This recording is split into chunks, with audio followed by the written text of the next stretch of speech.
Breaking news Meerpet ఘటనలో సంచలన నిజాలు బయటకు వస్తున్నాయి. తన 10 నెలల కుమారుడితో తల్లి అయినటువంటి సుష్మా కూడా మరణించింది. మరి ఈ నేపథ్యంలో తన ఎందుకు మరణించిందనే కారణాలు కొన్ని వెలుగులోకి వస్తున్నాయి. అయితే బంధువులు వేధింపులు తాళలేక తను మరణించిందంటూ కూడా ఇటు కుటుంబ సభ్యులు ఆరోపిస్తున్నారు. అలానే యశ్వంత్ రెడ్డి భర్త ఎవరైతే ఉన్నారో తనే ఎక్కువ ఇబ్బంది పెట్టేవాడంటూ కూడా సుష్మా తరపు బంధువులు చెప్పుకొస్తున్నారు. మరి యశ్వంత్ రెడ్డి అలానే సుష్మాకి వివాహమై 10 నెలల కుమారుడు కూడా ఉన్నాడు. అబ్బాయి ఫస్ట్ బర్త్డే విషయంలో గొడవలు పడ్డారు. భర్త టార్చర్ వల్లే సుష్మా చనిపోయిందంటూ కూడా సుష్మా తల్లిదండ్రులు బంధువులు వాపోతున్నారు. బంధువులపైనే ఆరోపణలు చేస్తున్నారు భర్త యశ్వంత్ రెడ్డి. సుష్మా బంధువులు కావాలనే తనను బ్యాట్ చేస్తున్నారంటూ కూడా యశ్వంత్ రెడ్డి చెప్తున్నారు. సుష్మాను బంధువులు ఎక్కువగా వేధించేవారంటూ కూడా ఆయన చెప్తున్నారు. నాతో చెప్పుకొని చాలా సార్లు బాధపడిందని, సుష్మా ఆస్తి కోసమే బంధువులు డ్రామాలు ఆడుతున్నారంటూ కూడా భర్త యశ్వంత్ రెడ్డి చెప్పుకొస్తున్నారు. ఇక మీర్పేట్ ఘటనలో సంచలన నిజాలు బయటకు వస్తున్నాయి. తన 10 నెలల కుమారుడితో కలిసి ఆమె కూడా ఉరేసుకొని చనిపోయారు. 10 నెలల కుమారుడికి విషం ఇచ్చి తాను కూడా ఉరేసుకొని అదే రోజున మరణించారు. ఇక తల్లిదండ్రులకి ఎంతో శోకాన్ని మిగిల్చారు. అయితే యశ్వంత్ రెడ్డి సుష్మాకి పెళ్లై 10 నెలల కుమారుడు కూడా ఉన్నారు. అబ్బాయి ఫస్ట్ బర్త్డే విషయంలోనే భార్యాభర్తలు ఇద్దరికి కూడా చిన్న చిన్న గొడవలు మనస్పర్ధలకి దారివ్వడంతో తాను మనసు వేదన పడి తన వెంటనే మరణించినట్లు కూడా తెలుస్తుంది. ఇక అబ్బాయి ఫస్ట్ బర్త్డే విషయంలో గొడవలు పడడం వల్ల భర్త టార్చర్ వల్లే సుష్మా చనిపోయిందంటూ కూడా బంధువులు ఆరోపిస్తున్నారు. బంధువులపైన ఆరోపణలు చేస్తున్నారు ఇటు భర్త యశ్వంత్ రెడ్డి కూడా. సుష్మా బంధువులు కావాలనే తనను బ్యాట్ చేస్తున్నారని, సుష్మా బంధువులు ఎక్కువగా వేధించేవారంటూ కూడా భర్త యశ్వంత్ రెడ్డి చెప్తున్నారు. తనతో చెప్పుకొని చాలా సార్లు బాధపడిందంటూ కూడా, సుష్మా ఆస్తి కోసమే బంధువులంతా కూడా ఇలా కలిసి డ్రామా ఆడుతున్నారంటూ కూడా చెప్తున్నారు. ఇక దీనికి సంబంధించి తన భర్త యశ్వంత్ రెడ్డి అలానే సుష్మా బంధువులతో కూడా మా ప్రతినిధి Akram face to face. Meerpet police స్టేషన్లో ఘోర విషాదం చోటు చేసుకుంది. 27 ఏళ్ల సుష్మా ఉరివేసుకొని బాబుకు కూడా విషమిచ్చి ఆ ఇద్దరు కూడా వాళ్ళు చనిపోయిన పరిస్థితి. అదేవిధంగా ఈ ఇద్దరు మృతదేహాలను చూసి తట్టుకోలేని తల్లి లలిత కూడా తన ఆత్మహత్య ప్రయత్నం అయితే చేసింది. ప్రస్తుతం అయితే తన సిచ్యువేషన్ కూడా చాలా క్రిటికల్గా ఉంది. ప్రస్తుతం మనతో సుష్మా హస్బెండ్ యశ్వంత్ ఉన్నారు. అసలు ఏం జరిగింది ఏంటి అని వారి మాటలో తెలుసుకుందాం. సార్ చెప్పండి, అసలు వీరు ఏ సమయానికి ఈ సంఘటన జరిగింది, మీకు ఎలా తెలిసింది? నేను మార్నింగ్ 11కి కూకట్పల్లికి వెళ్ళానండి. నేను మళ్ళీ వచ్చేవరకు 8 అయింది. 8 వచ్చేవరకు ఫోన్ చేసిన, ఒక 20 సుష్మకు 20 టైం చేసిన, మా అత్తమ్మకు 20 టైం చేసినా ఎత్తలేదు. ఎత్తపోతే నేను బాబుకి జ్వరం వస్తుంది, 2 డేస్ నుంచి కంటిన్యూస్ జ్వరం వస్తే అంకులలో మేము ఓపీ తీసుకుంటామా విజిట్ రమ్మన్నది. ఈరోజు అక్కడికి వెళ్ళారనుకొని నేను చెక్ చేసిన, బయట లాక్ లేదు. అయితే డోర్ టచ్ చేసిన, కొట్టినా ఎత్తలేదు. కిందికి వెళ్ళిన వాచ్మెన్ అడిగిన, వాచ్మెన్ గిట్ట అన్నది బయటికి వెళ్ళొచ్చు సరే అన్నది. మళ్ళీ పైకి వచ్చి కింద మా పని మనిషి 4కి ఒకసారి వస్తుంది, మార్నింగ్ ఒకసారి వస్తుంది.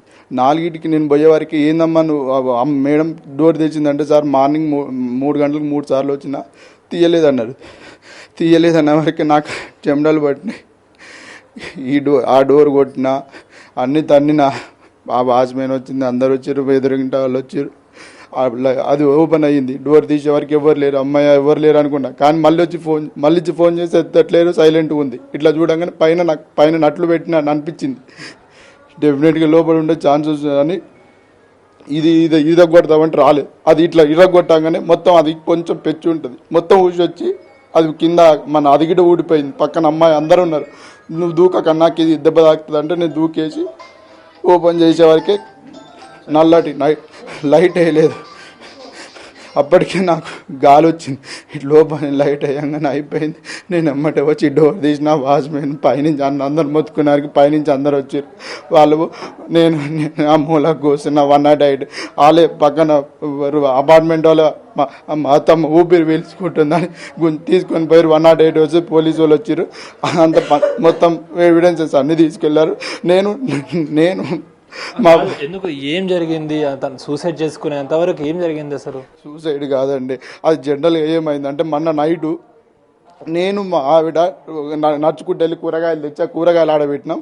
తర్వాత మాటల్లో మాట మా అబ్బాయి బర్త్డే ఫిక్స్ అయింది. ఫంక్షన్ హాల్ రిసార్ట్ బుక్ చేసినాం, కెమెరాలు అన్నీ బుక్ చేసినాం, డ్రెస్సులు కొని ఇచ్చిన, మా అబ్బాయికి సూట్ గిట్ట కొట్టించిన జూబ్లీ హిల్స్కి వెళ్ళి అన్నీ చేసినాం. అయితే ఆడ చీరలు ఉన్నాయి, మా నాయనమ్మ మా అమ్మమ్మలకు కొన్నాం.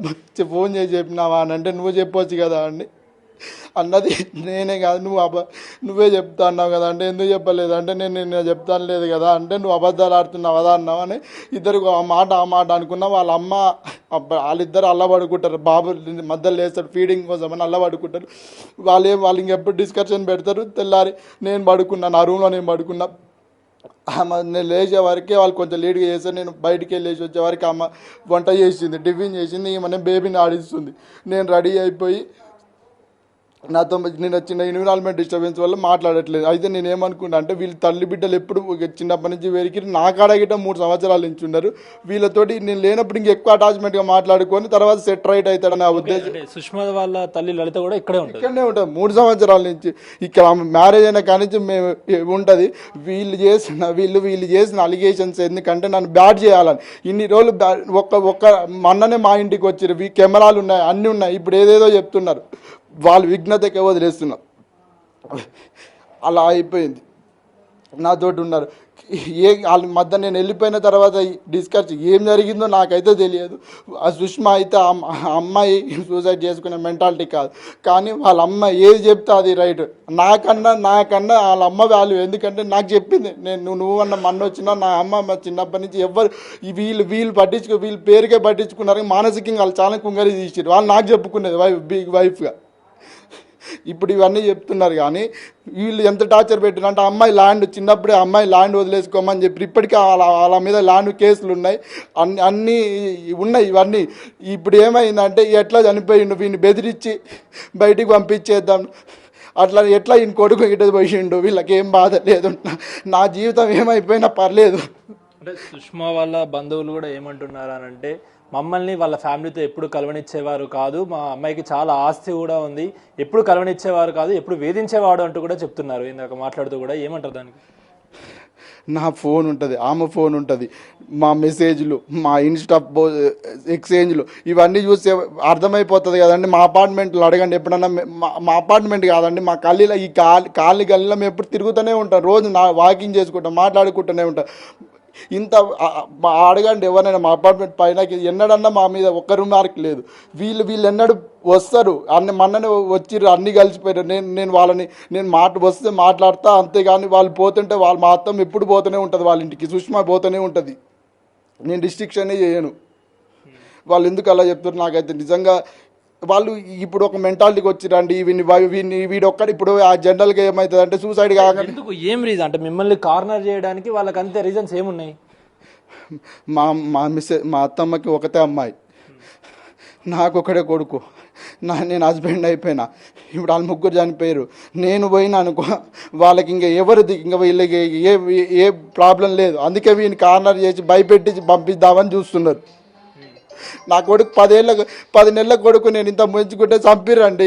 నేను ఇంక ఎట్లా ఏమని చెప్పుకోవాలి? వాళ్ళ ఈ మూడ్లు ఉంటే నాకు ఇప్పటికి 2 రోజులు అయింది పోస్ట్ మార్టంకి అంగీకరిస్తలేను. మా బాడీని తీసుకురాకపోతే నా కొడుకు నా భార్య నా ఇంటికాడ కాకపోతే ఎక్కడ కలుసుకుంటా అండి? ఇప్పుడు సుష్మా వాళ్ళ మదర్ ఎవరైతే లలిత, వాళ్ళు కూడా ఆత్మహత్య ప్రయత్నం చేశారనుకున్నా. అసలు వాళ్ళు ఎలా అంటే వాళ్ళు కూడా ఉరేసుకోవడం చేశారా ఏంటి? లేకుంటే సుష్మా వాళ్ళ మా అత్తమ్మ నాకు తెలియదు అవన్నీ, కానీ నేను వచ్చేవారికి మా అత్తమ్మ గిట్ట ఆమెకు బీర్ అలవాటు లేదు, కానీ ఫ్రిడ్జ్లో బీర్ ఉంటే తీసుకొని ఆడ ఉంది. నేను వాళ్ళిద్దరినే చూసినా కానీ పక్కన అపార్ట్మెంట్లు అప్పటికే వచ్చి కిందికి వచ్చి ఆమెను తీసుకొని పోయారు. కానీ ఇలా జరిగింది లేదు. నేను మా బాబాకి చేసిన, ఆ సుష్మా వాళ్ళు పెదనాన్నకి చేసిన, ఇద్దరికి వీడియో కాల్ ఇంక నేను ఎవరికి చేయలేదు. అంటే సార్ ఇప్పుడు మీరు పెళ్ళయి 4 years అవుతుంది, మీకు సుష్మా గారి గురించి 3 years అవుతుంది. సుష్మా గారి గురించి మీకన్నా ఎక్కువ ఎవరికి తెలియదు. తను సూసైడ్ చేసుకునే వరకు వచ్చిందంటే ఏమై ఉంటుంది అనుకుంటున్నారు? మెయిన్ రీజన్ ఏమై ఉంటుంది అనుకుంటారు? అంటే 10 నెలల బాబును కూడా ఆ విషం ఇచ్చి చంపేసి చనిపోయేంత వరకు ఏమై ఉంటుంది? మా ఇద్దరి మధ్యలో అయితే ఏం లేదండి. ఆ రోజు ఏ క్షణకావేశాల్లో చేసిరో, ఎవరు చేసిరో, ఆమె ముందు చేసుకుందా మా అత్తమ్మ ముందు చేసుకురా, కానీ మొత్తానికైతే ఒక మిస్టేక్ అయితే జరిగిపోయింది. ఏ మిస్టేక్ని ఎట్లా రెక్టిఫై చేయాలో తెలియక వాళ్ళు ఎవరు ఏం చేసిరో నాకు తెలియదండి. నిజంగా నాకు నా ఫోన్ గిట్ట చేయలేదండి. కనీసం ఫోన్ చేసి ఎవరో ఒకటి చేసి నన్ను ఏదో ఒకటి చేసేటోండి. అది ఏం జరిగిందో నిజంగా ఆమె చేసిందా ఈమె చేసిందా? బాబుకి అయితే ఫస్ట్ అయితే ఎవరైతే ఇచ్చిరో కానీ ఇచ్చిరు. బాబు అయితే నేను వచ్చే వరకే చనిపోయిండు. ఫైనల్గా ఏం కోరుకుంటున్నారు సార్ మీరు? నాకు ఏం చెప్పడానికి లేదండి. నువ్వు ఇంతవరకు 2 days అయింది, ఇప్పటికీ నాలో బాడీని ఇవ్వట్లేరు క్రిమేషన్ కోసం. మమ్మల్ని అయితే ఇబ్బంది పెడుతున్నాను. ఇంకా నన్ను ఒక్కనే చేసారు, వీడికి ఎవరు లేడని నన్ను వాళ్ళ కుటుంబం అంతా బెదిరించి చేద్దామని చూస్తారు. కానీ నాకు వాళ్ళకు నేను ఏ తప్పు చేయలేదు, ఏం జరగలేదు. Okay sir. సో అది చూస్తున్నారు కదా, మేము 3 years నుంచి మ్యారేజ్ అయింది, ఎంతో అన్యోన్యంగా ఉంటాం, కాలనీలో కూడా అందరికీ తెలుసు, మేము చాలా ఎంతో క్లోజ్గా ఉంటాం, అంతా కలిసిమెలిసి ఉంటాం. చిన్న క్షణిక విషయంలో తను ఎందుకు ఇలా చేసుకోవాల్సి వచ్చిందో మాకు కూడా తెలియదు అంటూ కూడా యశ్వంత్ రెడ్డి అయితే చెప్తున్న పరిస్థితి. అదేవిధంగా అటు సుష్మకు సంబంధించిన రిలేటివ్స్ కూడా నన్ను కావాలనే కార్నర్ చేస్తున్నారు, నా పైన లేనిపోని మాటలు కూడా చెప్తున్నారు అంటూ కూడా తను కన్నీరు మున్నీరు అవుతున్న పరిస్థితి కనిపిస్తుంది. ఇప్పుడు నేను చైతన్యతో మీర్పేట్ పోలీస్ స్టేషన్ పరిధిలో ఘోర విషాదం చోటు చేసుకుంది. భార్యాభర్తలు గొడవల కారణంగా అటు భార్య సుష్మా 27 ఏళ్ల సుష్మా మనస్తాపంతో కూడా తను ఉరివేసుకొని తన 11 నెలల బాబుకు కూడా విషమిచ్చి ఇద్దరు కూడా నిన్న రాత్రి చనిపోయిన పరిస్థితి. అయితే దీనిపైన అనేక అనుమానాలు ఉన్నాయంటూ కూడా అటు సుష్మాకు సంబంధించినటువంటి రిలేటివ్స్ అయితే చెప్తున్నారు. అటు అదేవిధంగా ఇదంతా చూసినాడు అటు తల్లి, అదేవిధంగా కూతురు బిడ్డ ఎవరైతే ఇద్దరు చనిపోవడంతో కూడా తనకు సంబంధించిన సుష్మత వాళ్ళ తల్లి కూడా అటు విషం తాగి కూడా తను ఆత్మహత్య యత్నానికి అయితే ప్రయత్నించింది. ప్రస్తుతం మనకు సుష్మాకి సంబంధించినటువంటి రిలేటివ్స్ ఉన్నారు, అసలు ఏం జరిగింది ఏంటి అని వాళ్ళ మాటల్లో తెలుసుకుందాం. సార్ చెప్పండి, మీరు చనిపోయినటువంటి సుష్మాకి ఏమవుతారు, అసలు ఏం జరిగింది? సుష్మాకు నేను పెద్దనాన్నను. ఓకే. మా తమ్ముని నా తర్వాత ఆయన కూతురు సుష్మా, వాళ్ళ భార్య లలిత. వాళ్ళు ఒక 25 ఏళ్ళ కింద 30 ఏళ్ళ కిందనే ఆయన చనిపోయింది, కృష్ణారెడ్డి. ఆయన చనిపోయిన తర్వాత ఒకటి నల్గొండలో ఉండి మా తరపున ఉండి మా అమ్మాయిని పెద్ద చేసి పెళ్లి కూడా చేసింది. 2023 ఆగస్టులో పెళ్లి చేయడం జరిగింది, మేమందరం కలిసి అన్నదమ్ములము. తర్వాత ఏమైందేమో ఇద్దరి మధ్యన మరి ఎప్పుడు సతాయిస్తాడు అనేది మాత్రం కొంచెం తెలిసేది. అప్పుడప్పుడు మా సిస్టర్లకు చెప్పుకునేది. మేము ఫ్రీగా ఉంటాం, చిన్నప్పటి నుంచి మేము బాగా ఫ్రీగా ఉంటాం, మా మర్దలతోటైనా మా కోడలతోటైనా. మేము ఒక రోజు పోతే కూడా ఆయన ఏమన్నాడంటే, నా ఫ్యామిలీ అంటే నువ్వు వాళ్ళమ్మ వాళ్ళ భార్యనే ఆయన ఫ్యామిలీ అంట, మేము ఎవ్వరం కారంట, మా అన్నలు మేము ఎవ్వరం ఆయన ఫ్యామిలీ కాదు. చిన్నప్పటి నుంచి సుష్మా గారిని పెంచింది మీరే? మేమే పెంచినాం, మేము 4 అక్క చెల్లెళ్ళం, 5 అన్నదమ్ములు. అయితే మా చిన్న తమ్ముడు చనిపోయిండు, చిన్న తమ్ముడికి ఒక్కటే బిడ్డ, 2 years ఉన్నప్పుడు మా తమ్ముడు చనిపోతే అందరం మా తమ్ముడు అనుకొని పెంచుకున్నాం మేము. మా తమ్ముడు లేడు కాబట్టి మా అన్నయ్యలు అయితే చాలా చేసిర్రు, మేమందరం చూసుకున్నాం. హాలిడేస్ వస్తే మా దగ్గరే ఉండేది. అట్లా అయింది, మేము ఇంటికి పోతే అట్లా అన్నాడని మా కోడలు మా మర్దలు ఏడ్చింది. ఫంక్షన్ చేసుకొని వాళ్ళ అమ్మలు అందరినీ పిలుచుకున్నాడు. మా ముగ్గురిని ఈమెని ఆమెని నన్నే పిలిచిండు, వీళ్ళు ఆవిడేను మా ఇంకో అక్క ముగ్గురమే పిలిచిండు, మా బ్రదర్స్ ఎవరిని పిలవలేదు, వాళ్ళందరినీ పిలుచుకున్నాడు. ఆ రోజు మా మర్దలు మా కోడలు మస్తు ఏడ్చిర్రు. మేమే వద్దులు ఏం కాదు లేవే, ఏదో పోనీలే ఆయన అట్లా ఉన్నాడేమో అనుకున్నాం మేము. మళ్ళా ఇంట్లో బాగా ఎట్లా అంటే రొట్టె బాగాలేదని ఇసిరి కొట్టడము, ఇంకా అన్నం బాగాలేదని టార్చర్ పెట్టడము, కోలతోని ఇట్లా ఇసిరి కొట్టడము. కొట్టిందని నాకు తెలియదు కానీ ఇసిరి కొట్టడము, రొట్టె పేలము, అన్నము ఎప్పుడు ఏది బాగాలేదని చెప్పేసి ఎత్తేయడం, ఇవన్నీ చేస్తుండంటే మా మర్దలు ఏమన్నదంటే, నేను వీళ్ళ ఇంట్లో ఉన్నందుకే అట్లా చేస్తున్నాం, మేము వేరే ఇంట్లో ఉండు అని కూడా మేము చెప్పినాం, మా మర్దలు చెప్పిన. అంటే ఇప్పుడు సుష్మా వాళ్ళ తండ్రి చనిపోయాక వాళ్ళ తల్లి కూడా పెళ్ళైనాక సుష్మాతో ఉంటుంది 2 years నుంచే. ఇల్లు కట్టడానికి కూడా మా తమ్ముని భూమి అమ్మి పెళ్లి చేసింది, ఇల్లు కూడా డబ్బులు మా మర్దలే కట్టింది, 50 లక్షలు ఆమె కట్టింది. కొన్ని యశ్వంత్ లోన్ తీసుకొని కట్టిండంట, ఆయన పేరు మీద రిజిస్ట్రేషన్ చేసుకున్నాడు. మాకు ఆస్తి గురించి కాదు కానీ మాకు న్యాయం కావాలి, మాకు న్యాయం కావాలి. అది అక్కడ ఉరేసుకుందనే సిచ్యువేషన్ కూడా అనుమానాస్పదంగా ఉంది. ఏంటంటే ఉరేసుకుంటే ఆ రకంగా ఒక ఫ్యాన్ ఒకటే రెక్కకు ఆ విధంగా ఒక 45-50 కేజీల మనిషి ఆగితే ఫ్యాన్ ఎట్లా ఉండాలి, వంగిపోయి ఉండాలి ఒకే రెక్కకుంటే. అది అనుమానాస్పదంగా ఉంది. ఏంటంటే చంపి తలిగించినట్టే అనిపిస్తుంది అక్కడ. ఇంకొకటి నిన్న మార్నింగ్ మొన్న నైట్ గొడవ అయిందని చెప్పి వెళ్ళిపోయిండట. ఉదయం ఏం జరిగిందో తెలియదు, వెళ్ళిపోయిన ఆయన మరి ఎప్పుడు వచ్చిండో ఏమైందో కానీ మా ఇప్పుడు ఒక ఫ్యామిలీ అమ్మాయి తరపున బంధువులకు ఫస్ట్ చెప్పాలి కదా, అపార్ట్మెంట్లోనే కొందరికి చెప్పాలి కదా. అటువంటిది కూడా ఎవరు చెప్పకుండా ఆయన పక్కన లాకే తీస్తలేరు లోపటని పక్కన కిటికీ రొగొట్టుకొని ఒక గ్రిల్లు తీసి ఎట్లా పోగలుగుతా ఒక్కడే లోపలికి. మేము కనీసం 1 కిలోమీటర్ కూడా ఉండం. మా చెల్లె వాళ్ళు మేము మళ్ళీ మా చెల్లె వాళ్ళ హస్బెండ్ క్లోజ్ యశ్వంత్కి, ఆయనకు చెప్పాలి కదా, ఆయన క్లోజే కదా, తెలియని వాళ్ళు కాదు. మేము రెగ్యులర్గా మాట్లాడుతాం, మా ఫంక్షన్లు అన్నిటికి వస్తాము. మా ఇంటి పక్కన టీఎన్ఆర్ వాళ్ళు ఉండేది, మా చెల్లె వాళ్ళు ఉండే టీఎన్ఆర్, వీళ్ళు జయకృష్ణ ఎన్కిలు. అంటే ఇప్పుడు గొడవలు వాళ్ళిద్దరికి కూడా తరచు గొడవలు అయ్యేటివి అని కూడా ఎందుకేమైనా రీజన్ ఉన్నదా గొడవలకి? ఎందుకు, దేనికోసం ఇదంతా ఏం లేదు, మాకు చెప్పలేదు రీజన్ అని.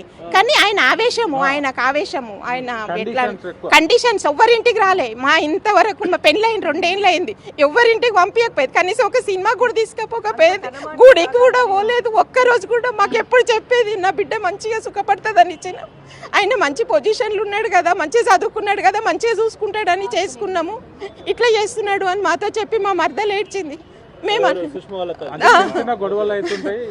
సుష్మ ఎప్పుడైనా మీతో, అంటే మీరు పెంచిన వాళ్ళు చిన్నప్పటి నుంచి మీరు పెంచారు, ఎప్పుడైనా చెప్పుకుందా మీకు? కోపం ఇది ఒక్కటే, కోపం అనే చెప్పింది. కోపము ఇట్లా ఎత్తేస్తాడు, ఆవేశం చాలా ఉంటుంది, యశ్వంత్తోని చాలా జాగ్రత్తగా ఉండాలి అత్త మేము అని చెప్పింది. అంతే, ఇంకేం చెప్పలేము మాతోటి. అంటే ఇప్పుడు లలిత గారు, అంటే ఎవరైతే సుష్మ వాళ్ళ మమ్మీ ఉందో, అసలు ఆవిడ ఎందుకు ఆత్మహత్య చేయడానికి ప్రయత్నించింది? ఆమె మేము అనుకునేది ఆ బిడ్డ అల్లుడు బిడ్డ ముగ్గురు గొడవ పెట్టుకున్నారని ఆయన చెప్తున్నాడు మాకు. వాళ్ళు ముగ్గురు పెట్టుకున్నారని చెప్తున్నారు. మళ్ళీ ఏమైందో ఏమో, ఆమెను చూసిందా ఆమె ఫస్ట్ ఆమె చనిపోయితే చూసి ఈమె చనిపోయిందా మాకేం తెలియదు. ఇంకా మాకు అనుమానమే, అవన్నీ మాకు అనుమానాలు. అక్కడ చూసేది సిచ్యువేషన్, ఎందుకంటే పోలీసు వాళ్ళు వచ్చినప్పుడు లాక్ చేయాలి, రూమ్ లాక్ చేయాలి, లాక్ చేయలేదు. వాళ్ళు ఉన్నారు ఇంట్లోనే, నువ్వు ఎవిడెన్స్ మాకేం చూపించలేదు. మేమంతా రాత్రంతా ఉన్నాం, మేము 1 o'clock వరకు అక్కడ ఉన్నాం. శవాన్ని కూడా మా బ్రదర్స్ ఇద్దరు రాలేదండి, మేము తీయొద్దని చెప్పినాం. మేము అడ్డం పడ్డా కూడా వాళ్ళు కావాలా, వాళ్ళ చుట్టాలు వాళ్ళందరూ చేయకుండా తీసి ఉస్మానియాకి పంపించేసిరు. మా వాళ్ళు లేకుండా ఎట్లా చేస్తారండి అది? సార్ మీరు చెప్పండి, మీరు పెద్ద నాన్నగా చిన్నప్పుడు మీ తమ్ముడు చనిపోతే కూడా చిన్నప్పటి నుంచి పెంచి అందరూ కూడా కన్యాదానం, మీరు మీ స్వయాన మీ చేతులతో కన్యాదానం చేసి కూడా పంపించారు. ఇప్పుడు వాళ్ళ గొడవల వల్ల ఇలా జరిగింది, ఏం చెప్తారు మీరు అసలు? నా పేరు సంజయ్ రెడ్డి అండి. మాదంతా ఉమ్మడి కుటుంబం. మేము 5 అన్నదమ్ములో. మా నాన్నగారు నపరొక్క 10 ఎకరాలు ఇచ్చిండు. 10 ఎకరాలు కూడా ఎవరికి చూసినా నిజం 10 కోట్లు వస్తాయి ఒక్కొక్క పాలకు. మా సుష్మకు కూడా 10 కోట్లు వస్తుంది మా దగ్గర. మాతో పాటు దాన్ని కూడా ఇచ్చినాం. ఎంతో గారాభంగా పెరిగింది మా దగ్గర. ఎందుకంటే ఒక్కతే ఆడపిల్ల, ఒక్క కొడుకు, వాడు చనిపోయిండు అనే ఉద్దేశంతో మా అందరిలో కలిసిమెలిసి ఉండేది మా అమ్మడి. దాన్ని అట్లా డెవలప్ చేసుకుంటూ వచ్చినాం. ఇంజనీరింగ్ చేసింది, పీజీ చేసింది, 4 రోజులు జాబ్ చేసింది. ఉద్యోగం వచ్చిన తర్వాత పాపం కడుపుల పిల్లగాడు పడ్డ తర్వాత బంద్ చేసింది ఉద్యోగం. అప్పటిదాకా ఉద్యోగం కూడా చేసింది. ఇది చేసి ఇప్పుడు ఎంత అగమ్య గోచరం అనుకోరాదండి. రాత్రి ఏం జరగదు. రాత్రి 8 గంటల 22 నిమిషాలు నాకు వీడియో కాల్ పెట్టేసేసి నా బిడ్డ ఫోటో, ఇది హ్యాంగింగ్ ఫోటో, కింద బాబుది మా భర్త, రాత్రి 8 గంటల 22 నిమిషాలు డైరెక్ట్ వీడియో కాల్ చేసేసి నాకు బైపాస్ అయింది, నాకు చాలా ఇది ఉన్నాయి, నాకు ఇన్నట్టు కింద పడిపోయింది. ఇక అసలు పరిస్థితుల్లో మా అందరు వచ్చేసి ఇచ్చేసేసి నేను రాలేకపోయాను. రాత్రి రాలేదు. ఏమని చెప్పిండి యశ్వంత్? ఫోన్ చేసి ఇట్లా చనిపోయింది అని చెప్పాడు, డైరెక్ట్ వీడియో కాల్ చేసి వాళ్ళని చూపించి వీడియో కాల్ చేసింది. అని ముత్తుకుంటారు సార్. ముత్తుకొని ఏమంటారంటే, నన్ను ఉరి తీసినా ఇది లేదు మామ, నన్ను ఉరి తీసినా ఇది లేదు మామ, ఉరి తీసినా ఇది లేదని మాట్లాడిండు. ఇక నేను పెట్టేసి కింద పడిపోయింది. ఇక అంటే చెప్పిండా ఏమైనా గొడవలైనాయి మాకు? సార్ నాకు ఏమీ చెప్పలేదు. నేను ఫోన్ చేశాను, వాళ్ళ ఫాదర్ నాకు 8:26కు ఫోన్ చేశాడు. ఫోన్ చేసి ఏడుస్తుంది, యశ్వంత్ ఏడుస్తుండే అని చెప్పాడు వాళ్ళ ఫాదర్. ఫోన్ చేసి చెప్తే నేను సుష్మ, అంటే వాళ్ళ బాబు, చిన్న బాబు ఎప్పుడైనా హెల్త్ ఖరాబ్ అయితే హాస్పిటల్ తీసుకుపోతే ఏడుస్తారు కదా, యశ్వంత్ ఏడుస్తుండే అని, చనిపోయారు అనేది ఆయన చెప్పలేదు నాకు. ప్రతాప్ రెడ్డి వాళ్ళు చెప్పలేదు. నేను మా బిడ్డకు, మా సుష్మకు ఫోన్ చేశాను, నో రిప్లై. మా మర్దలకు ఫోన్ చేశాను, నో రిప్లై.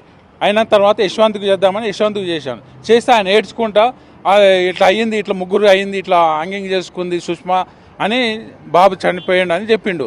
చెప్పేసి ఆయన ఏం అర్థం కావట్లేదు. ఫోన్లో పెట్టేసిన తర్వాత ఇక మళ్ళీ ఫోన్లు వేరే వాళ్ళకి చేస్తే అందరు అప్పటికే చేరుకున్నారు. కొందరు లలిత గారిని హాస్పిటల్ జాయిన్ చేశారు. లలిత మాకు తెలియదు, మేము పోయేసరికే లేదు, లలిత లేదు.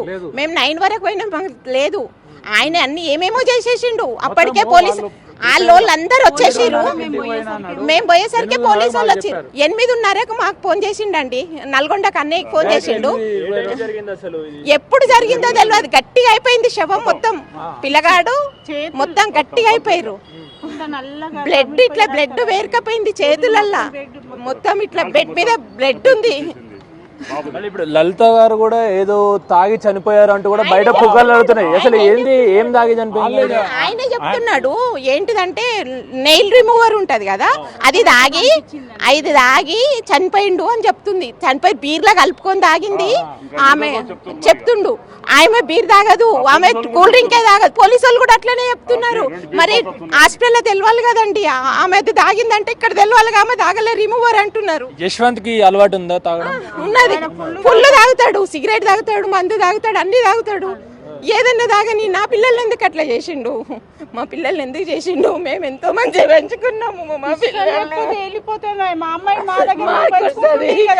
మేము ఎంత పెంచుకున్నాము, ఎంత అందంగా. ఇప్పుడు లలిత గారి హెల్త్ కండిషన్ ఇప్పుడు ఎలా ఉంది? ఏం చెప్తాలే డాక్టర్లు, క్రిటికల్ గానే ఉంది. ఎప్పుడు అనేది ఏం చెప్పలేము అంటుంది డాక్టర్స్. లేదు లేదు మాట్లాడేటట్టు లేదు. మొత్తం వెంటిలేటర్ మీద ఉంది, మొత్తం ఐబీపీ ఉంది. ఐబీపీ లేదు, ఇది పల్స్, హార్ట్ పల్స్ అయి ఉంది బాగా. వాళ్ళు ఎనీ టైం కూడా హార్ట్ కు ఎఫెక్ట్ కావచ్చు అని డాక్టర్స్ చెప్తున్నారు. కిడ్నీస్ పోయినాయి, యూరిన్ పాస్ అయితే లేదు. ఇప్పుడు భర్త యశ్వంత్ రెడ్డి ఎక్కడున్నాడు, ఏంటి ఆయన ఎక్కడున్నాడో మాకు అవపడలే. ఇక్కడ తిరుగుతున్నారు, వాళ్ళ రిలేటివ్స్ తిరుగుతున్నారు. వాళ్ళ రిలేటివ్స్ ఏమంటున్నారు? వాళ్ళు ఏం ఇప్పటి వరకు ఏం మాట్లాడలేదు. రాత్రి పోతే మా వాళ్ళు కొందరు పోయినారు. రాత్రి వాళ్ళు మమ్మల్ని ఉండనియలేదు, బయటికి వండి అన్నారు. రాత్రి వాళ్ళే ఉన్నారు. సాక్ష్యాలు కూడా అన్ని తారుమారైనాయి అని మేము అనుకుంటున్నాం అక్కడ, సాక్ష్యాలు కూడా. ఎందుకంటే ముందు పోయి 8:30కి మాకు ఫోన్ చేసిండు అంటే అన్ని సాక్ష్యాలు మొత్తం తీసుకొని తర్వాత మాకు చెప్పిండని అనుకుంటున్నాం మేము. ఇక్కడ ఇప్పుడు ఆ బాడీస్ అంటే వాళ్ళ సుష్మా ఇట్లా వాళ్ళ ఉన్నాయి, మార్చరీలు ఉన్నాయండి. ఇంతవరకు వాళ్ళు అందరూ మేనేజ్ చేస్తున్నారు. ఇప్పటి వరకు కూడా దానికి పోస్ట్ మార్టానికి ఇప్పటి వరకు కూడా వాళ్ళు సపోర్ట్ చేస్తలేరు. సార్ ఇంకొకటి, ఆ అబ్బాయి ఎవరైతే యశ్వంత్ రెడ్డి ఉన్నారో వాళ్ళ రిలేటివ్స్ మాతో మాట్లాడతలేరు, వాళ్ళ కుటుంబం కూడా మాతో మాట్లాడతలేరు అంటున్నారు. మీరు గారాబంగా పెంచుకున్నారు సుష్మాని, మరి అంత్యక్రియల విషయానికి వస్తే ఎవరు చేస్తారు ఏంటి? మేము తీసుకుపోతామండి. తాత ఇచ్చిన 10 ఎకరాల ల్యాండ్ ఉంది, తనకు ప్లాట్లు ఉన్నాయి, ఆడొక ఇల్లు ఉంది సొంతం, అక్కడికి చేసుకుంటామండి. ఎందుకంటే మేము వదిలిపెట్టాం. ఎందుకంటే తనకు ఉన్నది, తాతగారు ఇచ్చిన జాగా ఉంది, దానికి ఇది ఉంది కాబట్టి అక్కడ ఆ జ్ఞాపకంతో వచ్చిన మేము చేసుకుంటాం అంతే. మేము వదిలిపెట్టాం. న్యాయం కావాలి సార్, అంతే. ఏదైనా న్యాయం కావాలి, మా కుటుంబానికి న్యాయం కావాలి. మాకు రావాలి, వాళ్ళ దగ్గర ఏమేమి ఉన్నాయో అన్ని ఎవిడెన్స్, అన్ని ఏమేమి ఉన్నాయో అన్ని మాకు కావాలి, నిజం తెలవాలి. ఏంటంటే ఆమె ఎట్లా ఆత్మహత్యనా హత్యనా అనేది నిజం తెలవాలండి. అది మాకు కావాల్సింది న్యాయం. అది ఏంటంటే రాత్రి కూడా నిన్న పోలీసు వాళ్ళు వచ్చి మేము వస్తున్నామని ఆపమన్నా. నేను వచ్చాను రాత్రి 10:30 11 వరకు నేను వచ్చాను. వచ్చే వరకు కూడా ఆపలేదు. మా మరదలు ఇక్కడ హాస్పిటల్ ఉందంటే వాళ్ళు తీసుకుపోయారు అంటే ఇక్కడికి వచ్చినారు, డైరెక్ట్ వచ్చి అడ్మిషన్ చేసిన. వేరే హాస్పిటల్ తీసుకుపోతే వాళ్ళు చేసుకోలేదన్నారు. అప్పుడే ఇక్కడికి తీసుకొచ్చారు. వచ్చి మేము రాసుకొని మా బావగారు నేను ఇక్కడ ఉండి ఫీజు పే చేసి ఇక్కడ అడ్మిషన్ చేసి డాక్టర్లతో మాట్లాడి ట్రీట్మెంట్ స్టార్ట్ చేయించినాము. రాత్రి తెల్లవారులు ఇక్కడే ఉన్నాము. కానీ అక్కడ మాత్రం ఆ ఇంట్లో వాళ్ళందరూ మా వాళ్ళు పోదిన వాళ్ళని కూడా తొందర కిందికి దిగిండి తీసుకుపోయారు కదా, మీరెందుకుంటారు అని కిందికి దింపిరట ఇంట్లోకి వెళ్ళి. అక్కడ ఏం సాక్ష్యాలు ఉన్నాయి, ఏం మాయం చేయాలనుకుంటారో అంతకుముందే చేశారు. అవన్నీ అయితే జరిగినాయి అనేది నా ఉద్దేశం. అది నేను చూడలేదు అటువంటివి, కానీ ఉంటాయి కంపల్సరీ. అమ్మాయి సూసైడ్ చేసుకుంటే ఏదో రాసి పెడుతుంది కంపల్సరీ, అటువంటివి కూడా లేదు ఆడ. ఆ పోలీసు వాళ్ళు కూడా ఒక పోలీసు వాళ్ళు అంత అనుమానాస్పదంగా హ్యాంగింగ్ చేసుకుంటే పోలీసు వాళ్ళు సీల్ చేయాలి హౌస్ను, లేకపోతే ఆ రూమ్ అన్న సీజ్ చేయాలి. అటువంటిది కూడా జరగలేదు అక్కడ. అందరు వాళ్ళు రాత్రి వాళ్ళ పేరెంట్స్ అందరూ అదే ఇంట్లో పండుకున్నారంట, అందరూ చుట్టాలు ఇప్పుడు కూడా అక్కడే ఉన్నారు. అది అటువంటి అప్పుడు పోలీసు వాళ్ళు సీజ్ చేసిపోవాలి కదా ఇంటిని, బయటకు వెళ్ళగొట్టి. మమ్మల్ని ఎలాగొట్టారు, వాళ్ళందరూ ఇంట్లోనే ఉన్నారు. ఒకటి సార్ ఏంటంటే ముఖ్యంగా మా బిడ్డ ఏ పరిస్థితులు కూడా సూసైడ్ చేసే అంత తీసుకునే అంత పిరికిది కాదు సార్. చాలా ధైర్యవంతులు, ఎంతమందిని ఎదురిస్తుంది అంత ధైర్యం ఉంటుంది సార్. నేను ఎట్లా సూసైడ్ చేసుకుంటే ఎట్లా నమ్ముతాం మేము? అది వింటున్నారు కదా, ఏదైతే తమ బిడ్డ సుష్మా ఏదైతే ఉంటున్నారో తను సూసైడ్ చేసుకునే అవసరం తనకి లేదు, తను చాలా ధైర్యవంతురాలు, తన మృతిపై మాకు అనేక అనుమానాలు ఉన్నాయంటూ కూడా అటు సుష్మాకు సంబంధించినటువంటి బంధువులు చెప్తున్నారు. ఎందుకంటే తండ్రి చనిపోయినా కూడా వాళ్ళ రిలేటివ్స్ అందరూ కూడా ఎంతో గారాభంగా పెంచుకొని కన్యాదానం చేసి పెళ్లి చేసిన తర్వాత చిన్న చిన్న గొడవల వల్ల ఇంత స్థాయికి అంటే చనిపోయే వరకు వస్తుందని కూడా మేము కూడా అనుకోలేదు. తన మృతిపైన మాకు అనేక అనుమానాలు ఉన్నాయి, ఖచ్చితంగా దీనిపైన సరైన దర్యాప్తు చేయాలి, మాకు న్యాయం చేయాలంటూ కూడా అటు సుష్మాకు సంబంధించిన రిలేటివ్స్ కోరుతున్న పరిస్థితి కనిపిస్తుంది. ఇప్పుడు చైతన్యతో అక్కడబెట్టి టీవీ హైదరాబాద్.